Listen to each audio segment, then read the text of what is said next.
Top quality और consistent performance के लिए सिर्फ सिल्वर पंप नाम याद रखना। ईरान की न्यूक्लियर साइट्स पर अमेरिका के हमले के बाद क्या हालात हैं और न्यूक्लियर साइट्स की सैटेलाइट तस्वीरें भी हम आपको दिखाएंगे बिग वॉल के माध्यम से। जरा इन तस्वीरों पर हम गौर करते हैं। ये न्यूक्लियर साइट्स की तस्वीरें हैं सैटेलाइट से जो हमला हुआ उसके बाद ये स्थिति डिकोड हो रही है।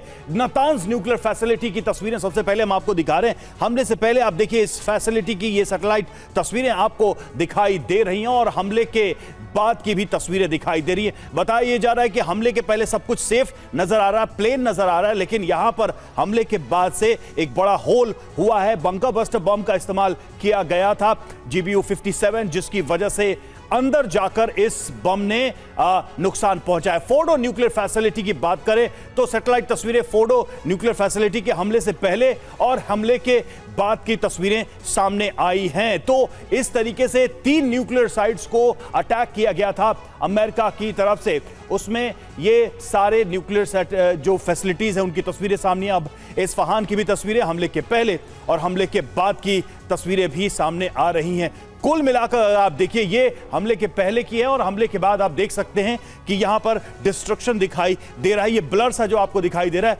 यही हमले का इंपैक्ट माना जा रहा है। तो इस तरीके से एक बड़ा स्टेप उठाया है ब्रिगेडियर संदीप थापर सर। सवाल यहां पर कुल मिलाकर यह है कि क्या अचीव हुआ है अमेरिका को इस हमले से? ये एक बड़ा सवाल है सबके सामने। ईरान के दावे अपनी तरफ हैं, इजराइल और अमेरिका के दावे अपनी तरफ हैं, लेकिन स्ट्रैटेजिकली आप इसे कैसे देखते हैं, इस अटैक को, इस हमले को?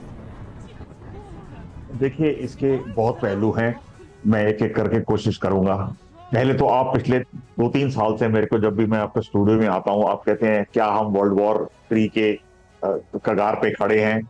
मैं हमेशा बोलता नहीं ये रशिया यूक्रेन का वॉर है, वर्ल्ड वॉर नहीं होगा। लेकिन अब अगर आप ये सवाल मेरे से पूछेंगे तो शायद मैं इसका जवाब ठीक से ना दे पाऊं, बिकॉज मुझे लगता है कि ये जो कार्रवाई अमेरिका ने की है पहली बार ईरान पे जो किया है, सही किया है गलत किया है ये मैं इस पे नहीं जाता, लेकिन इससे ये जंग और बढ़ सकती है।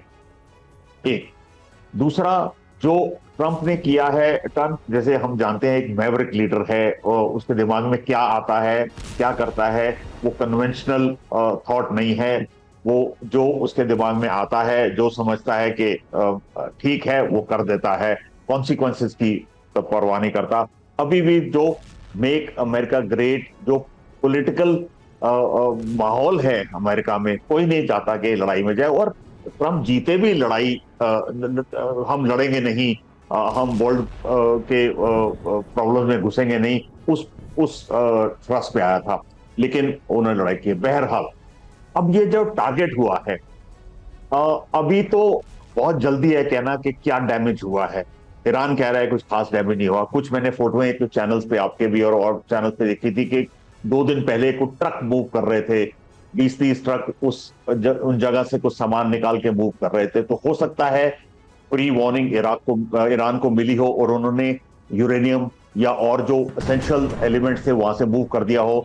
तो डैमेज सिर्फ स्ट्रक्चरल डैमेज हो, वो भी सेटबैक होगा, 5-6 साल का सेटबैक होगा ईरान को वो उनकी न्यूक्लियर फैसिलिटीज को दोबारा रीबिल्ड करने में अगर उनको मौका मिलता है। लेकिन हो सकता है इतना डैमेज ना हुआ हो, ये तो अब बाद में जब खुलासा होगा तभी पता चलेगा। बिल्कुल संदीप सर, और सवाल तो यह भी है कि जो अटैक किया गया अमेरिका की तरफ से 3 न्यूक्लियर साइट्स पर, और अगर ज्यादा डैमेज नहीं हुआ तो क्या यह वार्निंग अटैक है और क्या इसको मानता हुआ ईरान नजर आएगा? एक और बड़ी खबर का रुख कर रहे हैं। इजराइल के यरूशलेम में ईरान का मिसाइल से अटैक हुआ है। इजराइल की राजधानी यरूशलेम में रिहायशी इलाके पर एक के बाद एक मिसाइलें दागी गई हैं। आयरन डोम ने ईरानी मिसाइल को इंटरसेप्ट किया है, आसमान में मार गिराया है, हवा में ही ईरानी मिसाइल को नष्ट किया गया। तो ये देखिए आप, बड़ी खबर इस वक्त आपको बता रहे हैं। इजराइल की राजधानी यरूशलेम पर भी बड़े हमले को अंजाम दिया गया। ईरान की तरफ से एक साथ कई मिसाइलें दागी गई। आयरन डोम ने ईरानी मिसाइल को हवा में ही, ये देखिए आसमान में इंटरसेप्ट किया है और इजराइल का दावा है कि आसमान में ही इन मिसाइलों को मार गिराया गया। ईरान के इस हमले को इजराइल के आयरन डोम ने फेल किया। ये देखिए